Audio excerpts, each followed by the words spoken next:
Hello and welcome to Cavs Daily, your one-stop shop for everything Cavaliers related. I'm your host, Paul Williams, and you have found the place for real hoop heads, Cleveland sports heads, anything to do with sports. We might get to it here, and if it's about Cleveland sports, we will get to it, and if it's about the Cavs, we will go beyond it. And we have a lot going on all around the city. And as the Cavs gets closer and closer to the season tipping, there are still being moves made in preparation for this upcoming season, which is one of the biggest in Cavs history. I mean, there's not many times the Cavs have went into a season as clear-cut title favorites, top two, top three title favorites, and they are clearly number two going into this year, not too far behind OKC, who I'm going to touch on a little bit later. But yeah, it's a fun time to be a Cavaliers fan, and there's always stuff to talk about as we prep for this season tip. If you could, before we get started, hit that like, hit that subscribe button, and also before we get started, go Tribe, another big one about to take place today against the Tigers.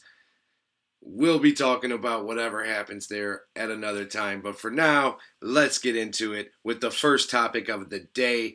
Just kind of going over all the craziness from what happened yesterday as Kobe Altman and the front office made a bevy of moves. First cutting Amani Bates, the 2-year Cavalier guard slash forward. Only played 25 games with us, was mostly on the Canton Charge, where he shot a lot, scored about 18 points a game on very inefficient shooting. He immediately signed with the Philadelphia 76ers, which does show there is a market for him still. There are teams willing to take a chance on his talent. Might not be the last time we see him get cut and picked back up quickly. Kind of just seems like he's trending to be that type of player. Was a little confused about that move until just a few hours later, as I was tuned into the Cavs press conference. The news dropped that the Cavs signed 6'10 power forward slash center Thomas Bryant, the ex-Indiana Pacer who we just saw in our most recent basketball in the second round of the playoffs last season. Thomas Bryant is not a superstar by any means, but he is a guy that plays with a heck of a motor. He has elite size and length with the 7'6" wingspan. He's one of the better offensive rebounders coming off the bench. He's one of the better three-point shooters coming off of the bench, especially if you're talking about corner threes, where I outlined some of his numbers from this past playoffs and beyond. He's just a great fit for this Cleveland Cavaliers team and this core and what they're looking to do. I just love it so much. I gave it an A+ yesterday.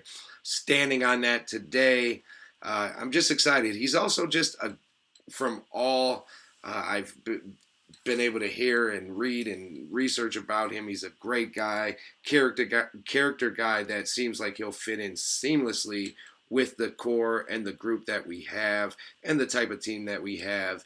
And bringing energy off that bench along with guys like Lonzo Ball, Larry Nance, Sam Merrill, DeAndre Hunter. I mean, if the Cavs didn't have the best depth or the best bench 2 days ago, I don't know if we could say that now. And yeah, I know Thomas Bryant, whip-de-doo, but if you understand what it takes to be a championship type NBA team, these are the guys that can make a difference. Yes, Thomas Bryant signed in September.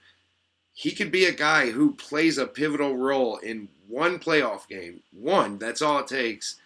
And that could be the difference in us winning or losing a series, which in turn could be the difference with us moving on or falling short again. So every move counts, especially when it's moves up with guys that are going to play some type of role in the team. So I'm super excited for Thomas Bryant and to continue to break down the fit I think he will be with the squad and throughout the season to see if what I say is true, and if we really did make a good signing. And then to end the day off, the Cavs signed Killian Hayes, uh, former seventh overall pick from the Detroit Pistons.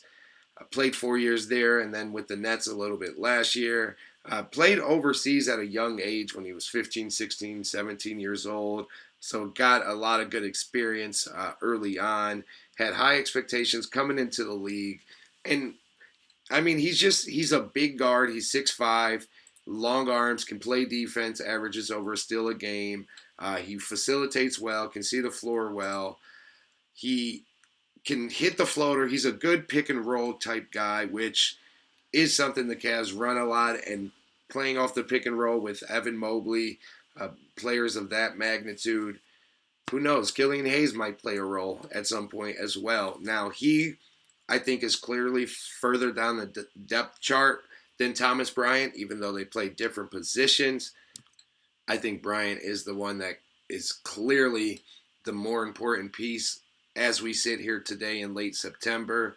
But Killian Hayes isn't a bad addition when you're working along the margins and it's late September and there are literally, well, I won't say literally, but almost no free agents left that are really going to impact the team. So to come away with one that will for sure impact the team in Thomas Bryant and another that at worst will push Craig Porter Jr. and be a good depth piece, I think that's a heck of a day for the Cavs as they count down the days till they head to training camp in Florida. It's just a few days away now, and I'm excited for it. And a precursor to the training camp and everything tipping off, the Cavs gave a bit of a state of the union yesterday as Kobe Altman and Kenny Atkinson took stage, made a few statements, answered a few questions, and I mean more than a few, honestly. They dug into a lot and echoed a lot of stuff that I've kind of felt and have been saying for a long time. They touched on pretty much every topic you could think of. They talked about why they brought in Atkinson and how highly they think of his player development and how key that is going to be for the Cavs this year, next year, and going forward, especially with the cap situation. They spoke highly of Jalen Tyson, saying that he clearly has NBA skills and he's checking all the boxes right now. They said Kenny Atkinson said DeAndre Hunter may be the MVP of the offseason and have had the best offseason of any Cav. They praised Donovan Mitchell and his leadership and what he's been doing in the offseason. Evan Mobley, I mean, they made it clear that we go as Evan Mobley goes, and I mean, the way they talked about Evan Mobley, I mean, I get it, I understand why, but they do truly think that Evan Mobley is an MVP level player, and the way he approached this offseason is something that they really, really praised and just talked about how you could just feel the sense of urgency he had to make another jump and to prepare not only basketball-wise but body-wise and mentally and as a leader vocally. Everyone knows Evan Mobley is the key to the Cavs unlocking a championship or numerous championship type team, and both Altman and Atkinson echoed that yesterday. They also touched on how much they love Jared Allen, saying he's a heck of a player and a vital piece to our core four. One of the offseason deep dives was how can we use him better? How can we take advantage of him more? So look for them to get a little more creative, trying to get Jared Allen, who can score the ball and can be an offensive piece, trying to get him more involved in the offense, as I think he does almost all you can do at the center position defensively and hustle-wise. They also talked about I spoke on how they said DeAndre Hunter won the summer and was kind of the MVP, but they also talked about the fact that he can be an elite NBA player, and he still has it in him. He's 28, just really getting into his prime. So they're very, very high on him. They talked about a program that they have set up for Lonzo Ball to help get him through the year and hopefully have him healthy going into the playoffs, and how much they love his IQ and look forward to him being kind of a leader of the second unit. Darius Garland, they talked about the fact that the toe injury was kind of a blessing in disguise, as he had to really stick to their plan for him as far as the weight room and building up his body goes. Um, from the reviews that they gave, it sounds like he's going to be stronger and in better shape maybe than he's ever been in his career once he gets back to basketball shape. Obviously, he hasn't been able to run and do as much cardio as the guys, so he will have to play a little catch up in that regard. They did say that he's going to be a part of training camp just in a limited capacity, so that's huge. And they talked about the depth of the team, and Kobe Altman stamped what we've been screaming to the rooftops, that while, yes, this team hasn't reached the mountaintop yet and hasn't completed the goal, this team has been very, very successful and has taken steps every year and has accomplished a lot of great things in the last 3 years. And it's been one of the better stretches of basketball for the Cavs, or for any organization pretty much, in a while. And that needs to be commended. We can talk about all the things we still need to do, but we have done a lot, and this core four is something that they stress that they are locked into. They are not thinking about breaking it up, and they also feel that they have a long runway still. They're most excited about their player development and how well that's going, and they think they set it up perfectly for this core and this squad to be able to stick together for years to come and keep making runs at a title and keep accomplishing things. And yeah, they don't think this is like a total make or break season. They understand they're one of a handful of teams that can win the championship. Kobe Altman said that himself. But they also know that there is a future and they are going to have more opportunities. And that wasn't to downplay this season or how important it is, but it's just saying that this core still has a future together, and they have done a lot of great things and deserve a runway to continue to try to succeed and accomplish all of their goals.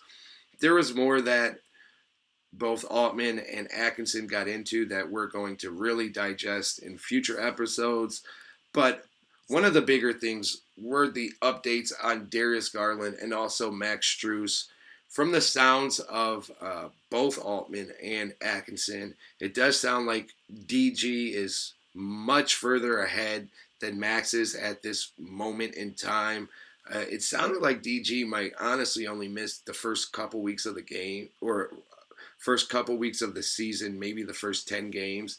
Doesn't sound like he's going to be out long at all. I guess the tidbits of his progress and his rehab going so well over the summer is true and coming to fruition, because they talked about Max in a totally different light than they talked about Darius Garland as far as their injuries go and how close they are to coming back. So I look for Darius Garland to be somewhat active at training camp. Won't play in the preseason, obviously.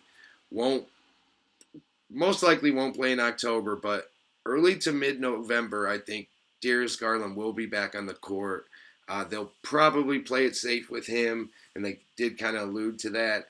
So he might not come in and play 40 minutes, 35 minutes in the first few weeks of returning, but it does sound very good as far as Darius Garland's injury goes and how long or how short he will be out to begin the season. So that was a positive update from the presser. Now on the other end of that, it does sound like Max is going to be out for at least an extra month and a half, I'd say, on top of what we're expecting from Darius Garland. They didn't give any specific dates, said he's still very early. Well, he's obviously still very early in the process, just having surgery in the last few weeks. So Max Strus is looking more like late December, probably, from what they were saying. They are going to be patient with him as well, and they know they have depth, and this is why they've built the team that they have, and they continue to add pieces because they don't want to have to rush players back until they're fully ready. I'd much rather have Max and Darius Garland 95% in April and May than 95% in December. So if it takes a little time, that's fine. And it seemed like that was the thought process of the front office and the whole organization in general. So look for DG to be back much sooner than we expected. And I'd wait on Max a little bit. It could even drag out longer than mid to late December. But again, they didn't give a timetable, so I'm not going to diagnose it and play doctor on here. I just from what they said and from knowing a bit about the injury, I would expect at least a couple more months on Max. But yeah, Darius Garland is not far away at all, and they confirmed that at their press conference. Now, to wrap things up today, it's not even really like a specific thing I want to talk about. It's just really over the past couple of years, but especially the past couple of months, and since I began doing this show daily, it just seems like every other day I read something that just somehow takes a shot at the Cavs. I mean, yeah, a lot of outlets and pundits still are picking us to get out of the East, but even the ones that do definitely comes with an asterisk, and they make sure they point out all our flaws and say uh, it's more about the state of the East and the competition in the East, blah, blah, blah. I mean, Zach Lowe hates the Cavs for some reason. He said that he's got the Knicks beating the Cavs in the East, and when asked to, or when trying to give more reason, he just said he just has a feeling about the Knicks and how they play. Just a bunch of rubbish. He also was the guy that famously made the forward rankings, the top 10 forwards in the league, and had guys like Draymond Green, Lauri Markkanen on there, but not Evan Mobley. Cleveland or Akron's own Brian Windhorst, while he does pick the Cavs and speak, I guess, somewhat highly of them once in a while, also just has made a lot of comments that I'm going to dig into tomorrow and the next day that I just don't love. And ESPN has released their NBA top 100 ranks that they do right before the season every year. And we're just going to have to really talk about that. I don't want to give too much away because honestly, it deserves its own episode. But let's just say we're going to have to make some people put respect on our name this year. And unfortunately, we're going to have to wait till April and May to really do it. But it's gotten to the point where it's laughable. We won 64 games last year. If it was a different team, a different market, I'm pretty sure they'd be highlighting more the injuries we had in the playoffs, which helped lead to us underachieving, instead of just pointing out all the other reasons why. It's not really us that are that good or that deserving of the ranking or the top spot or being chosen, but it's because of everyone else ineptitude. I'm just sick of it. There's so many overrated players in this league and overrated teams that get great coverage. I'm sorry to take shots, but obviously New York, come on, guys. Jalen Brunson's overrated. He's not better than Donovan Mitchell. I'm not having it. He's the worst defender in the league when it comes to playoff time. I mean, their whole team is overrated. Mikal Bridges got traded for 5 first-rounders, and he'll never be an all-star. And he got traded for 5 first-rounders. Come on, man. The Magic haven't done anything yet, but they get pumped up by everyone. Paolo Banchero, another cone on defense, but he can put the ball in the hole, so he gets talked about. Great. OKC, they won the championship. Yes, they somehow escaped Denver, who should have beat them, and then got past Indiana for a lot of reasons. But come on, man. Jalen Williams is overrated. I'm sorry. SGA is overrated. Chet Holmgren over. Chet Holmgren is really overrated. Like, I might be hating a little bit talking about SGA and Jalen Williams, even though I do think they're both kind of overrated. But Chet really, like, come on, man. He gets pumped up so much, like he's this defensive force, this just all around great player, and he's not there yet. He hasn't done it yet. I need more. He missed a ton of games last year, only averaged 15 points. Yes, he gets a lot of blocks. He's good defensively, but that's it. I mean, come on, man. John Morant is not better than Darius Garland, but he gets talked about like he's a superstar. Trae Young, so overrated. So many flaws in his game. Doesn't even try on defense.